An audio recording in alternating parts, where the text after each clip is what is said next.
Depuis le début de la semaine, Frédéric, on ne parle que des prix littéraires. Eh oui. Et il n'y a pas que les lecteurs qui en parlent, puisqu'on est assommé avec les Goncourt, Renaudot, etc. Comment ça se passe, tous ces prix, d'où ça vient? Vous le dites vous-même, on parle surtout du Goncourt. Oui. Pourquoi? Parce que c'est le principal, c'est le plus ancien, il est quasiment devenu synonyme de prix littéraire. Ça vient évidemment des frères Goncourt, qui étaient des écrivains, Jules et Edmond, frères inséparables, tellement inséparables, qu'ils écrivaient ensemble et on a du mal à distinguer qui écrivait quoi. On pense qu'il y en a un qui imaginait, l'autre qui écrivait, qui mettait en forme. Mais surtout, Jules et Edmond, que nous allons voir, regardez, c'était de peste, il faut bien le dire, car leurs livres étaient... leurs livres sont drôles, mais très méchants. C'est un journal intime où ils racontent la bonne société, les gens célèbres de Paris à l'époque, et c'est plein de persiflages, de saloperies, disons le nom. Mais plus que leurs ouvrages, c'est l'héritage des Goncourt. Le dernier qui meurt, c'est Edmond en 1892, et qui décide que sa fortune va être mise en banque pour donner de l'argent à un prix au meilleur romancier de l'année. Donc depuis, chaque année, vous voyez, au restaurant Drouan à Paris, c'est un rituel avec la foule, les journalistes qui attendent la proclamation du prix, jusque parfois dans les escaliers. Les jurés du Goncourt, c'est devenu très chic au fur et à mesure du temps. Par exemple, ici, dans les années 40-50, vous allez voir, par exemple, regardez, Sacha Guitry, juré du Goncourt. Monsieur Sacha Guitry, Madame Colette, la grande romancière Colette, qui elle aussi fut jurée du Goncourt. Alors c'est tellement une bonne idée que le Goncourt, décerné pour la première fois en 1903, en 1904, les dames, regardez, les journalistes féminines du Fémina inventent le Fémina en 1904, l'année juste après.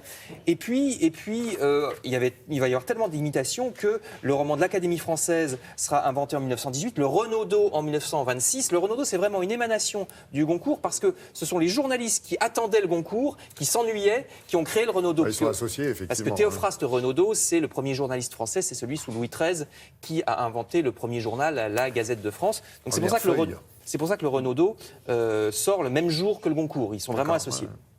Alors, le problème avec les prix littéraires, c'est qu'on peut les contester. Souvent, les jurés récompensent uniquement des très grandes maisons d'édition. Songez par exemple que le Goncourt a été donné 37 fois à Gallimard.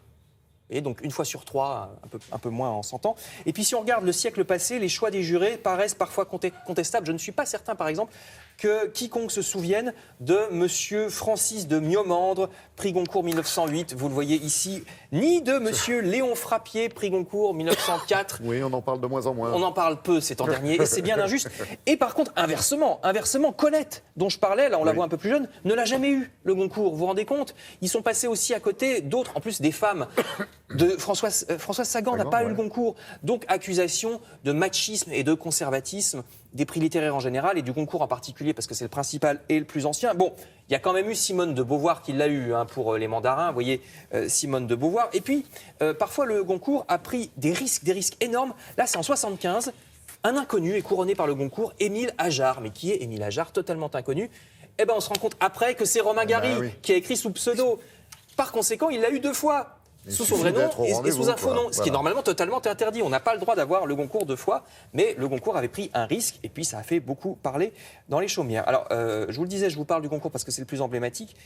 C'est aussi très très important pour les ventes. Un Goncourt, ça vous fait vendre 3 à 400 000 exemplaires. Les autres prix aussi font vendre beaucoup plus. Il faut savoir qu'un roman, normalement, quand on dépasse les 3, 4, 5 000 exemplaires, c'est déjà un bon résultat. Moi, quand j'en vends 10 000, mon éditeur est absolument ravi. Et il y a eu d'immenses Goncourt qui ont vendu encore plus que des centaines de mille exemplaires et surtout qui sont restés dans la mémoire collective. Regardez Marcel Proust, qu'il a eu, le Goncourt, ou bien André Malraux, aventurier, futur ministre, toujours très pénétré, vous voyez, quand il parle. Maurice Druon, Marguerite Duras, etc. Donc, au-delà des ventes, les Goncourt, quand même, ont été décernés à des écrivains qui sont restés dans la mémoire collective. Je termine en vous disant que donc, le Goncourt, le Renaudot, c'est fini, c'était lundi. Le prix de l'Académie française, c'était même il y a 15 jours. Non, c'était il y a 15 jours, l'Académie française. Les prochains, le Féminin Interallié, ça sera aujourd'hui, précisément. Mercredi. Le Médicis demain. Et le Goncourt des lycéens, le 16, c'est-à-dire jeudi de la semaine prochaine. Merci beaucoup, Frédéric.